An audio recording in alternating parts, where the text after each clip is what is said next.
Day 4 of how the actual planets mirror their astrological meanings. Today, Mars, the planet of action, effort, and energy. And when you look at Mars itself, it kind of makes sense.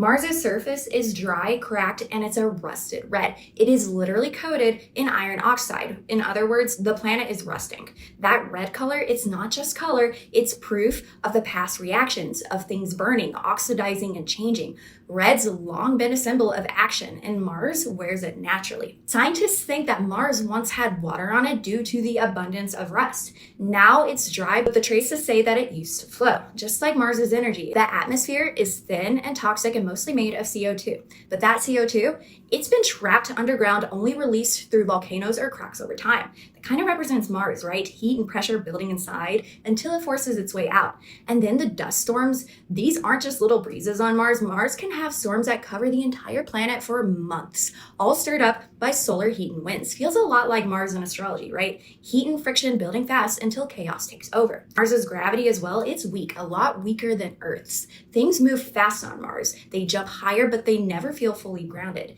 It's action that's quick, elevated, but not always steady. And underneath the surface of Mars, a molten core, smaller than Earth's, but still burning intensely. It's heat that doesn't make noise until it erupts. And orbiting Mars are two strange little moons called Phobos and Deimos, which literally translate to fear and panic. Mars literally carries fear and panic with it everywhere. You can't make this up. And all of this, it's exactly what Mars represents in astrology. Impulse, heat, action, pressure, desire, survival, fear, not as a block, but as a fuel. Let's talk about Aries for a little bit, which is Mars's day sign. Aries is kind of the surface of Mars, the dust storms, the explosive energy, the low gravity that makes leaps fast, but a little shaky sometimes. It's that push that says go now. Like Mars's orbit, Aries doesn't move steadily. It surges and then cools and surges again.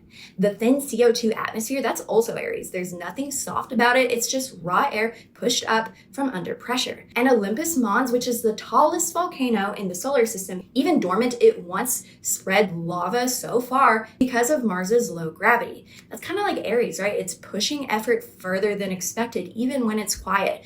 But at night, Mars rules Scorpio. Scorpio isn't the surface, it's beneath the surface. It's the molten core, steady heat and silent pressure, not a blast, but a slow build. Scorpio is Mars's polar ice caps, frozen layers hiding what's ready to melt, flood, and transform. It's Valles Marineris. It represents the deep canyon of Mars that you wouldn't see until you fall in. And those moons as well, Phobos and Deimos, that's Scorpio's relationship to fear. It doesn't stop it, it drives it. Isn't that interesting?